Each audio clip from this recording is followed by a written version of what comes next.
Hey everybody, it is the Trout and welcome to the Trout Show. Thank you so much for stopping by. You know, I'm always on the lookout for really good indie artists. Obviously, it's easy for me to interview those people that are very well known because we already know how good they are. But seeking out indie artists that are really above the norm, it's not sometimes easy to find. I've watched, I don't care how many videos on YouTube, Instagram posts, and I even have PR companies come to me and say, hey, would you mind giving these people a chance? The good ones always come to the top very quickly, and that's my artist today. A young lady that grew up in the Northwest of America, up in Washington State, wanted to be a singer-songwriter at a relatively early age, tried out for American Idol, made it all the way to Hollywood, and then that was as far as she got. Now, a lot of people would have said, that's enough, the music industry, I got beat up, I don't want to go any further, but that's not what my guest did. Her name is Ruthie Craft. Well, Ruthie told me she put on her big girl pants and said, I'm moving to Austin, Texas, which she did. And she said, I wanted to go to Austin because I like Austin, but I want to give my hand at the music industry in that area and see what I can do. Well, let me tell you, she's done very, very well. And it only took me a couple of seconds to listen to her voice on one of her videos to say, I have to have her on the show. She has a unique story to tell, and I think you'll like it a lot, and you'll like even more her music. So sit back and enjoy this episode with Austin's Ruthie Craft. That's next on The Trout Show.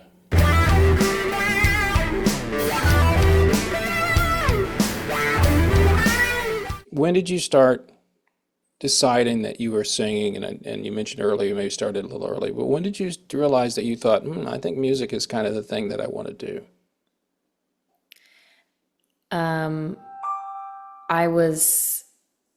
I believe I was 16 years old. Between the ages of like 16 and 18 were really, really important for me. I met music friends for the first time ever because I was from a small town and I was homeschooled, and like I kind of just had my bubble of church friends and homeschool friends. And so when I went to community college, I met some musicians. Now, is this for the out first west or time. here in Texas? This is in Tacoma, Washington. Okay, Tacoma, okay. Yeah.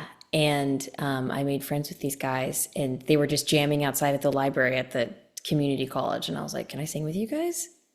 And they're like, sure. And we became best friends eventually. And that was my first band. And they taught me everything I know. I still have the ukulele that one of them gave me, Andrew. And they taught me like pretty much everything I needed to know about getting started in music and how to write songs. They taught me how to write songs, like everything. And then after that, I was taking classes at community college, and then I was like, oh man, this has got me good. So I told my parents, I was like, hey, we have to talk. I'm not gonna continue on. I'm not gonna sign up for another semester because I was planning on being a radiology tech. And my mom looks at me like, is this a joke? And my dad's like, you know what I mean? And they're All like, the parents okay. go through that, yeah. Yes, yeah. Yeah. And so they're like, okay, we went back and forth a little bit, and I was like, I'm gonna be a singer, and they're like, Jesus Christ, seriously? and and they're like, okay, fine, but you gotta work while you're living under our roof if you're not going to school. So I'm like, all right, deal.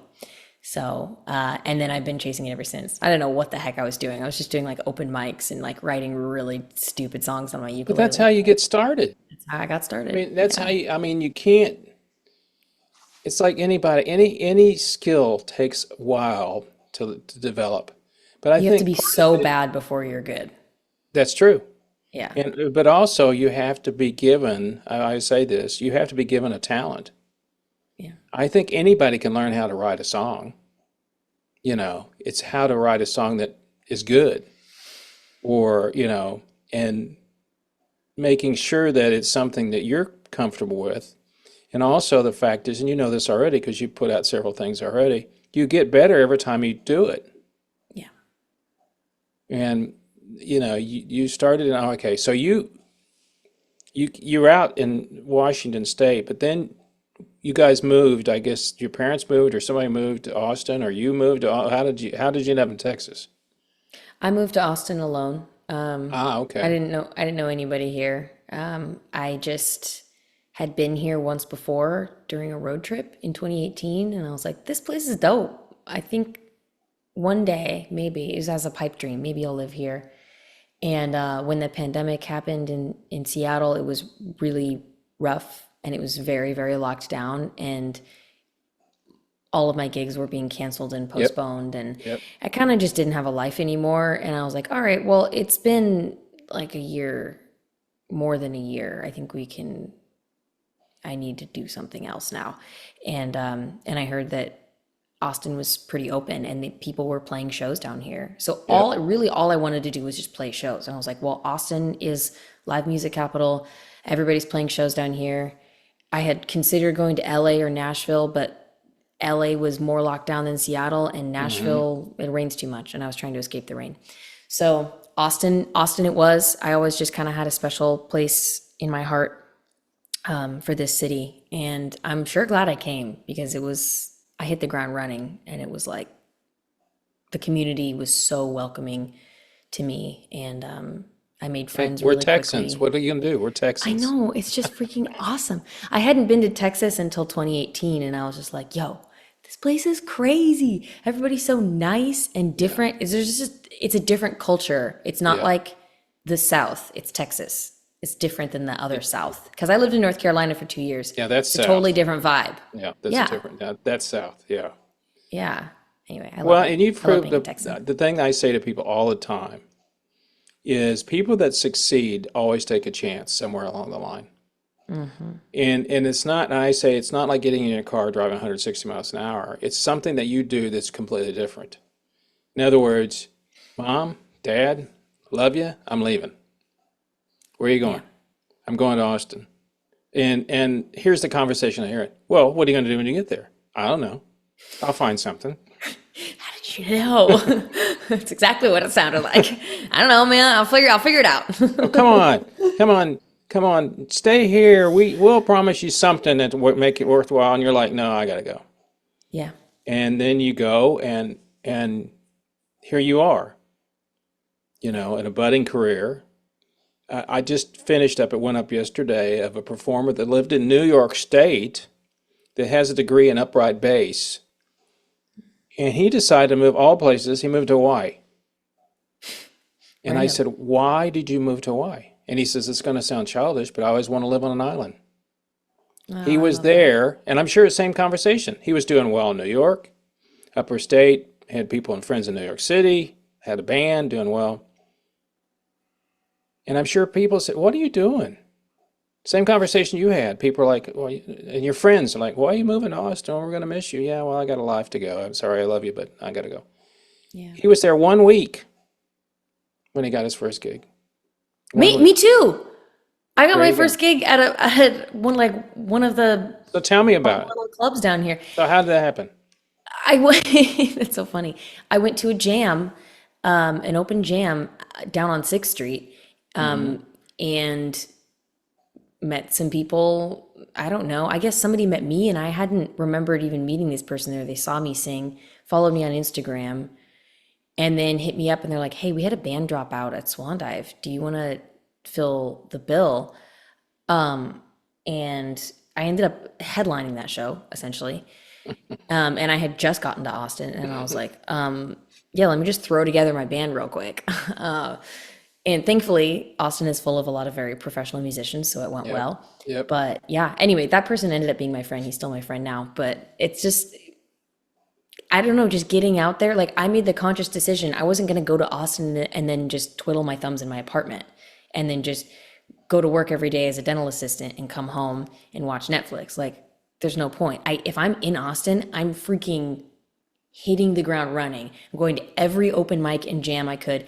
I was so burnt out, dude. I did a 9 to 5 job, and then every single night of the week, I was looking for open mics and jams and planning rehearsals and trying to get gigs. And it was exhausting, and I definitely had a few burnouts, but I was able to build a community in rapidly. And of friends and bandmates and everything. Like, it's been awesome. But my advice, just PSA to anybody who's moving to a new city with the goal of like pursuing a specific thing, you have to actually do that actively. Like, and you're going to be Yep. tired and you're going Yep. to feel burnt out. But if you go out and find your people, they're going to give you that energy back. The energy you put out, if you put it out to the right people, it will be returned to you. I think that's what happened for me. The other side of that, though, is you have to be talented. Yes. Yeah. Also, That make sure you're helps. talented. So, That does because, help. I mean, you could show up and you could be a B performer or a C performer your whole life. And, Right. but I think that when you go that path like you did, and then you're in a music community, uh-oh, lost you. Oh, There you are. sorry. That's all right. Um, People recognize talent. And you know this because you're a musician, I'm a musician. You want to be around people that are talented. You want to be around that. So when you showed up and you started saying, first off, you didn't say no. It could have been easily you would have said, "Oh man, I just got here and yada yada yada," but you didn't. And then when you walk up there on stage, I'm sure it went like that when you got up there because that's usually what happens when you perform. It's like, "Are we done already?" Yeah. I'm sure your mind went like, "I'm singing in Austin. I just got Yeah. here. What Yeah. the hell is this all about?" That's exactly what it felt like. Yeah. And after that, you realized, I think I made the right decision, right? Yeah, you took the words right out of my mouth. There were so many things, including that show, that just happened in rapid succession where it was like, I don't think I've ever experienced anything like that in my life. So many green lights, so many yeses, so much encouragement. It was really a magical period. And it's hard because when that eventually that fades, and it did begin to fade. Sure it does. And then you're starting to wonder, like, well, is it not the right place anymore? And then I started to get really freaked out. Like, am I supposed to move again? Is Austin not the right place? And all that. Yeah. And I think that's something I've been working through recently, actually, because when things get uncomfortable, our first instinct as humans is to be, well, we must move. If, Well, it's fight or flight. That's the same. yeah, That's really what it is. Yeah. yeah, okay, I'm uncomfortable, something needs to change. Either I need to move my entire life to a different city, or I need to get all new friends, or I need to change something that I'm doing. And I mean, sometimes it is a little bit of that. Maybe it's like, okay, switch up your strategy or something like that. But I do think a lot of that is fear talking.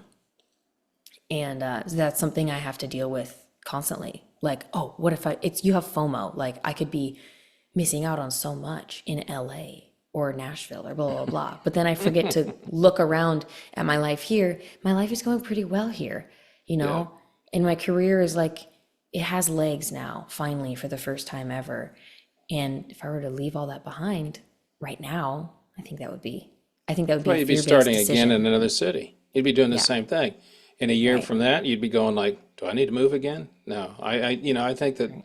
you have to have a good home base. You got to have that where you can come home to your bird, or in your case, or in my case, my Yes. dogs. Um, and I admire people that I couldn't do it, that are on tour all the time. I mean, because there's no records sold anymore, they have to be on tour. So, Right.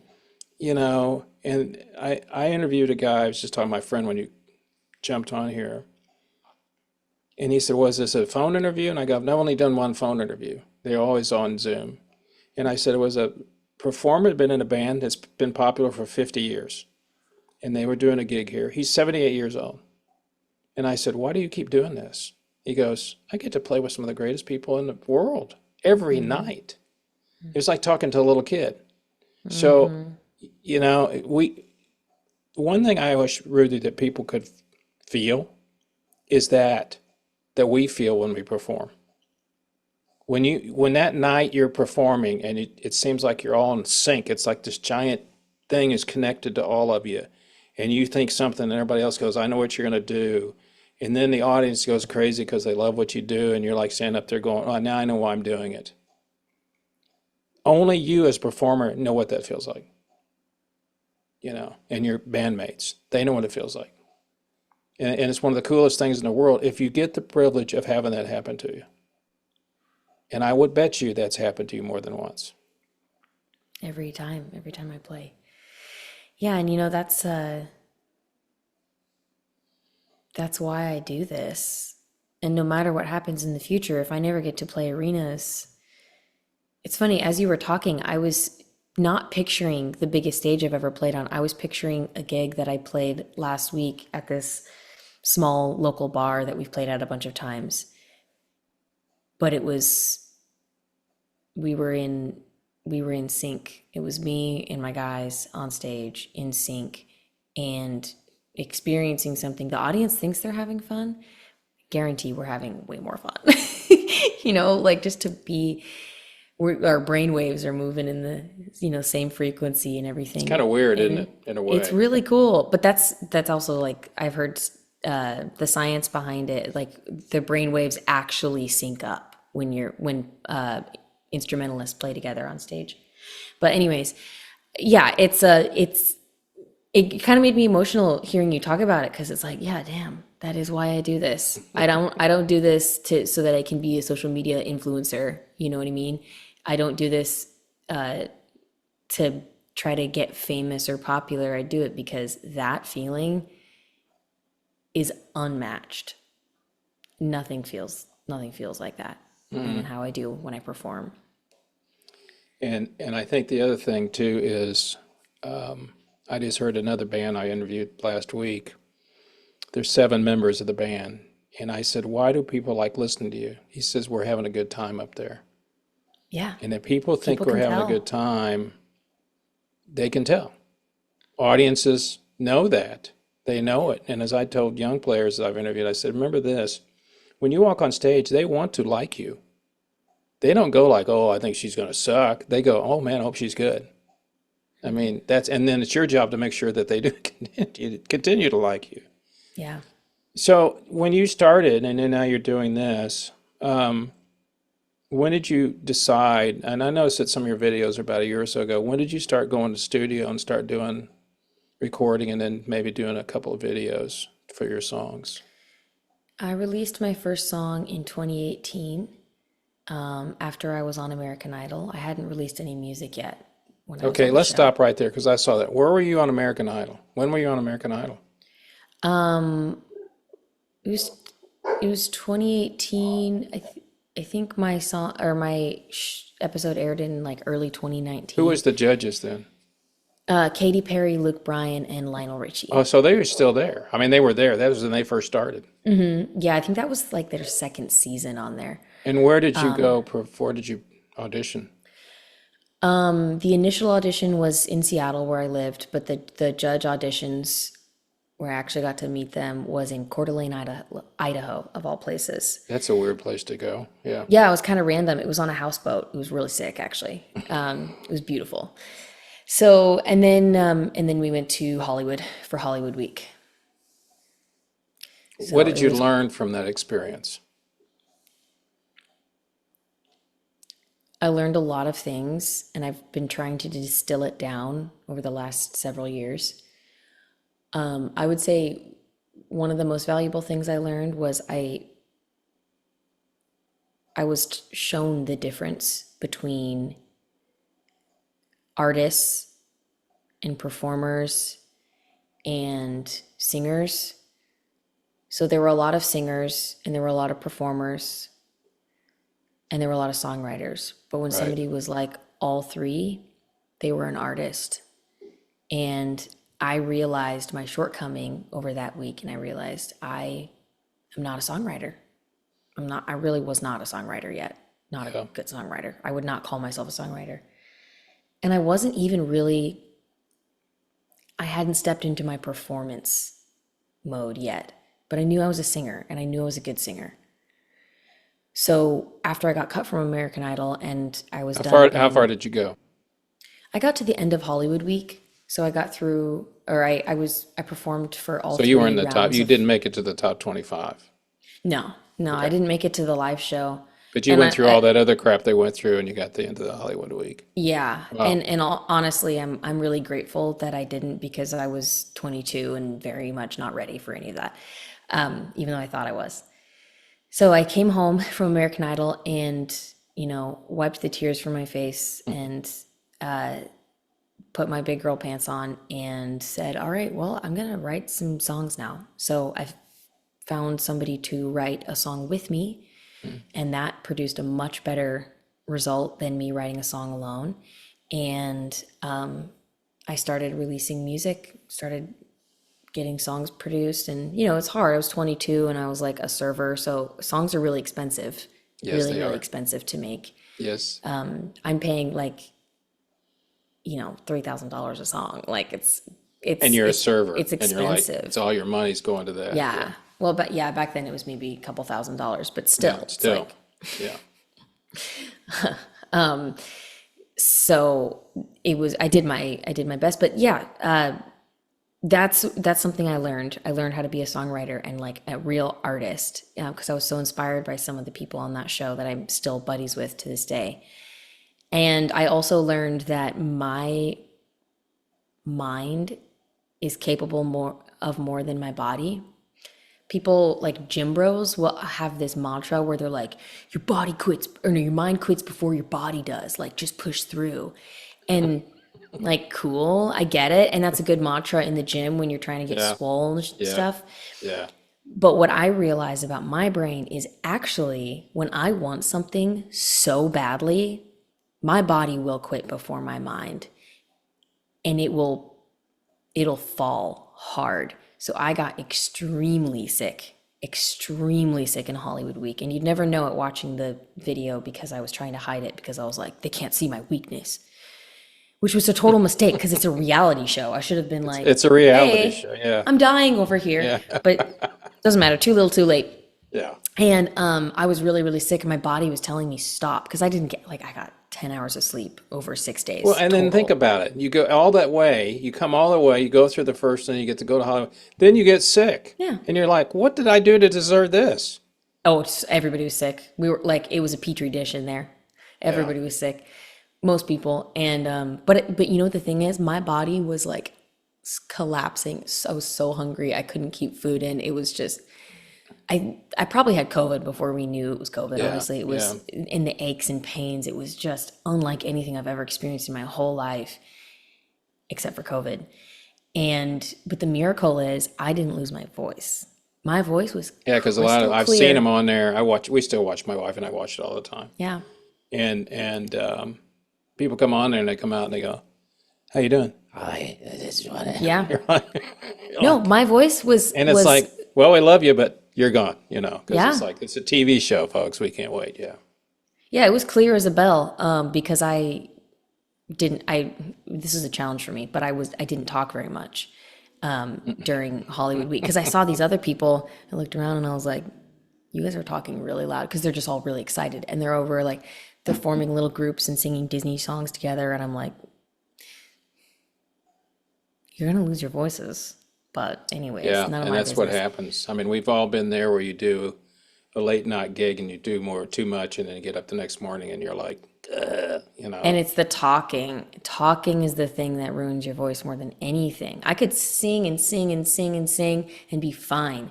But you put me in a loud bar talking to people after a show, I'm screwed. So let me anyways, ask- I learned a Go lot ahead. about basically, I'm sorry, diverting, No. but No. essentially I learned a lot about myself and how much I'm capable of. And the fact that literally nothing I do now could be as hard as what I did in Hollywood Week. Like the fact Oh, that no. I Yeah. could push through, you know, I'm capable of more than I think. And yeah, it was an opportunity to really kind of level up because I was just a 22-year-old kid. I had just gotten out of a divorce and from like an abusive marriage, and wow. I was a very, very fragile person. And so to be able to go to Hollywood Week and prove to myself that, you know what, damn it, I'm not fragile and I can push through and I can do things and I can accomplish things. That was huge for me. I would assume two things happen to you. One is when you get there and you see what it's really like in the real world of a big multi-million-dollar production deal. And people like Luke Bryan and Katy Perry and Lionel Richie walk on and they just exude this star stuff that comes out of them. They Yeah. just exude it. They don't have to try at it. It's there. It just shows up on them. And then you see all these people running around behind the scenes and doing all this stuff. And it's like, let's go, let's go, let's go. I'm moving, you know. So you saw that and you could probably say to yourself, I don't know whether I like this or not, but I think I want to be like those guys out there, you know. And the other part that I think probably what you just got through saying is you could have easily said, I'm going home. I'm never going to do music again. They didn't choose me. I didn't make it to that. But you didn't. Yeah. You I wanted said, to. screw There were those moments. people. Yeah, I'm sure you did. Who wouldn't? Because, you know, I love it when my favorite thing is when they come, what do you feel about winning American Idol? This is what I wanted my whole life. You're 15. You know, you're Your whole 20. life hasn't Your been that whole long. life. Okay. When you're 50, you can say that. When you're 20 or 18, your whole life? No. So after you got back and you said, okay, I'm going to put my big girl panties on. I'm going to do what I got to do. You weren't in Austin though, were you? You were still living out No. west? Yeah, I was still living in small town Washington State. Yeah. And then you said to yourself, I don't need any of this. You got the part where you said earlier. Then you get to Austin. Now you're in Austin. You started making, how long have you been living in Austin now? 3 years exactly. Okay. What is your goal now? And I have to tell you this, I admire the fact that you didn't say what so many people do. I want to play in 15,000 person arenas. I got my sights set on making a gazillion dollars. I got 4 Grammys I need to get. I want to walk down the people with Katy Perry goes, hey, Ruthie, how you doing? You know, you don't have that because you're a musician. And I really believe if you believe in what you're doing, you'll make it in a different path. So where are you what's your goals now? Well, it's interesting. Those things are all things that sound great that I would like, Oh, but I sure. think that they're not the goal. I think that they are byproducts of the real prize and the real goal. Have you ever read the book The Alchemist? No. Familiar with this? So it's a very famous book. It's been translated into like more languages than the Bible. It's just it's small and easy read. I would encourage anybody to read it. But essentially, it's an allegory about this boy taking a journey to go find treasure at the pyramids in Egypt. And he's just like this shepherd boy. And along the way, he gets stopped and backtracked and diverted. And you're reading this and it all feels like distractions. And he's like, I just want to make it to the pyramids to find this treasure. And he spends months or years at a time stopping off and doing other things. But what you realize is that during those diversions, he was learning about himself. He was learning about life. He was growing as a person. And really at the end of it, it's like the real treasure was the entire journey. It wasn't just It getting to wasn't the the pyramids. destination. It It was wasn't the the journey. pyramids. It was, yeah. And I know that's really cliche, but the book does a much more eloquent way of explaining it. But that's how I feel about my music career. And I've never been more stressed out and just like depressed than when my sights are set on the pyramids, AKA Madison Square Garden. You know, if I'm constantly only thinking about where I want to be playing arenas, then it makes these stages that I'm playing on now look awfully small and dingy. And it makes me feel very ungrateful and it makes me feel very discontent. And that leads to anxiety and sadness and chasing my tail. So what I've learned during this journey is I have to be realistic about my goals, but also feel free to dream big. So my goal in music, I'm honestly content where it is, where I am.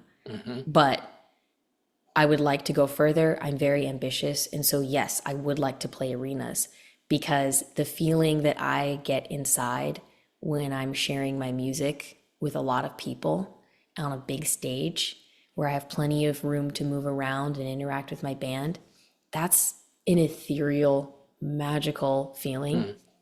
And I want to just keep experiencing that over and over again. And I want to share my songs and have people listen to them. and it means something to them. And I'm already doing these things on a smaller scale. So again, like I've already achieved the vast majority of what I've been chasing my whole life. But I would like to just continue to kind of level up and be able to support myself. It would be nice to, not struggle financially. Oh, yeah. So if I could just continue to build my business, build my music, and not have to think about, if I can afford rent every month, that would be sick. I would honestly be so happy. That's all I want. Like, I don't want a gazillion dollars. I don't need like to be uber famous. I just want to make a sustainable, good living, playing my music and sharing that with people.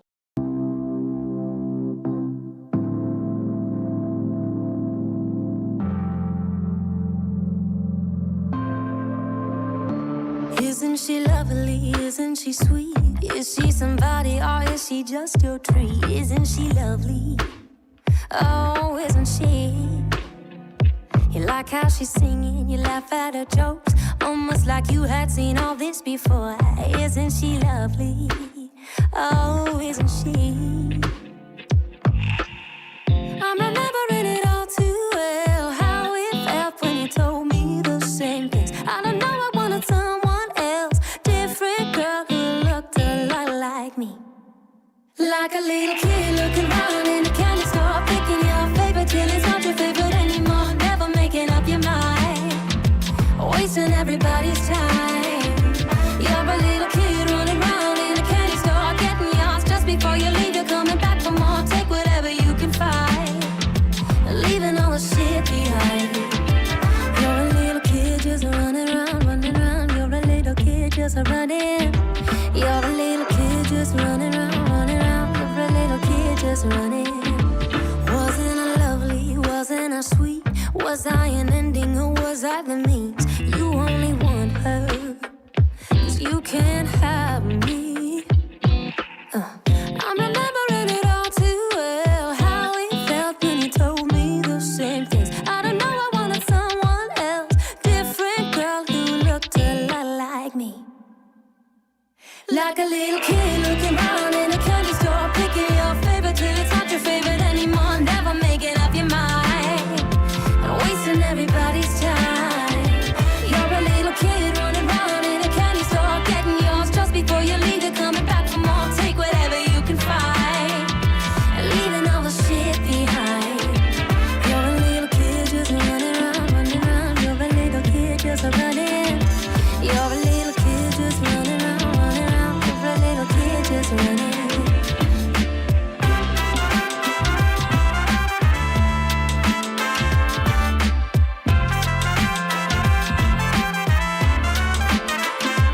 Like a little kid looking around in a candy store, picking your favorite till it's not your favorite anymore. Never making up your mind, and wasting everybody's time. You're a little kid